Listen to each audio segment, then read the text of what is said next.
Hi folks, this is Jason. I hope you're okay today. It's good to see you. And I just want to talk about atheism and the use of the Bible. And I hope everybody's okay out there. It's good to see you. And I just want to share with you something that you can do to an atheist, especially these hardcore atheists, to shut them up. If you're a street preacher and you're preaching and one of these hardcore atheists comes along and tries to argue with you, this is something that you can do to them just to shut them up, okay? Now, the best way to study the Bible is the historical grammatical method. What that is you take a text, say John 3:16, for God so loved the world, etc. And basically you look at it in its context. You look at its the book of the Gospel of John, then you look at other of John's writings, then you look at the chapter of that verse, then you look at the individual grammatical details of that verse, etc. So you're doing the sort of historical context of the passage and getting it in its literary genre, and basically it's just an excellent way to study the Bible. It's the historical grammatical method.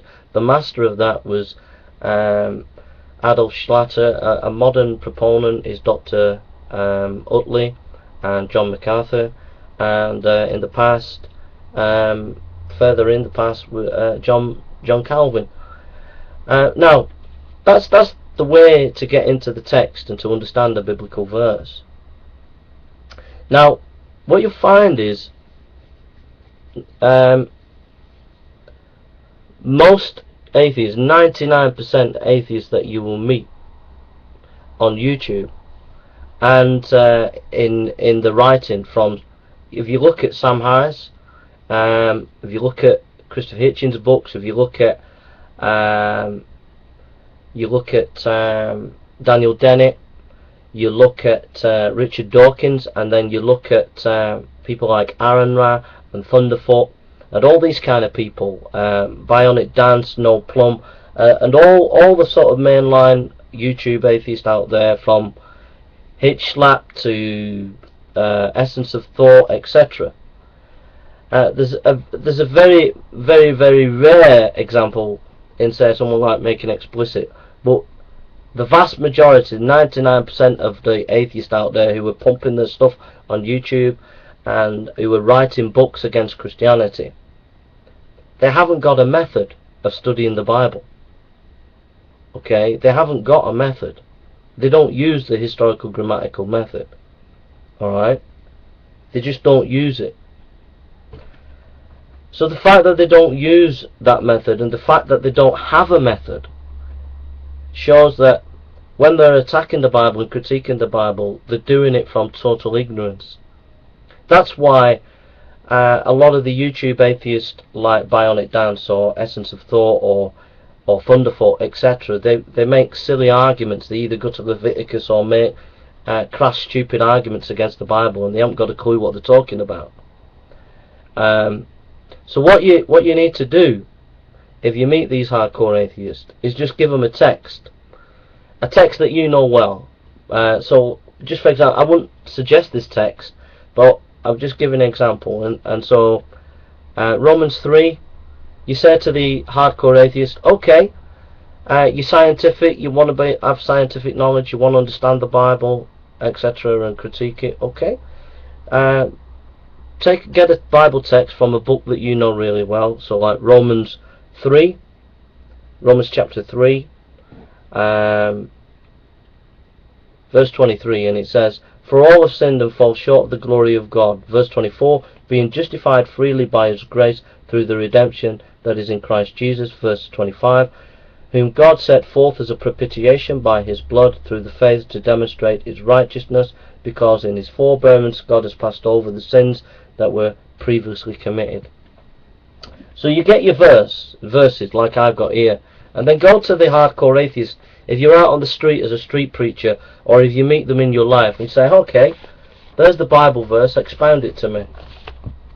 Give it to them and say, expound it. And as they start looking at it, say, how are you coming to that? How are you coming to that conclusion? Alright? How are you coming to that conclusion? And then they will not say, well, I'm using the historical grammatical method. They won't have a method. Alright? And if they have a method and it's not the historical grammatical method, you just tear them to pieces on it. So you say, well, basically you're not looking at that in an objective way. You're not using the historical grammatical method. You're not looking at it in its context. You're not looking at it in its proper genre. So you're talking ignorant. You're talking ignorantly about the Bible, and you're supposed to be these enlightened people. So that's a way of exposing their ignorance and exposing. So I'll do this to you, atheists. Okay? You claim to be objective and scientific. Now you be honest. You be honest. I'll give you a text, Romans chapter 3. All right. And verse 25.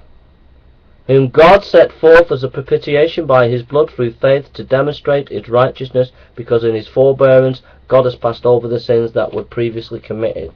So you tell me, atheist, what does that mean? Romans chapter 3, verse 25. Whom God, we'll do verse 25.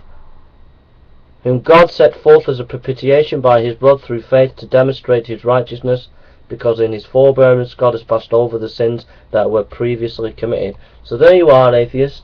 How are you going to interpret that? And you could say, well, I'll use the historical grammatical method. But the fact of the matter is, atheist, look at it and you tell me what it means. And you be honest as you look at it and you tell me what it means. You have not got a method to understand the Bible. If you do have a method, it won't be the historical grammatical method, which shows you that you're talking ignorantly about the Bible because you haven't got the right method, and be honest about it, which just exposes the fact that you're not scientific and that you're not objective. You're just full of prejudice thinking that you're objective. Alright?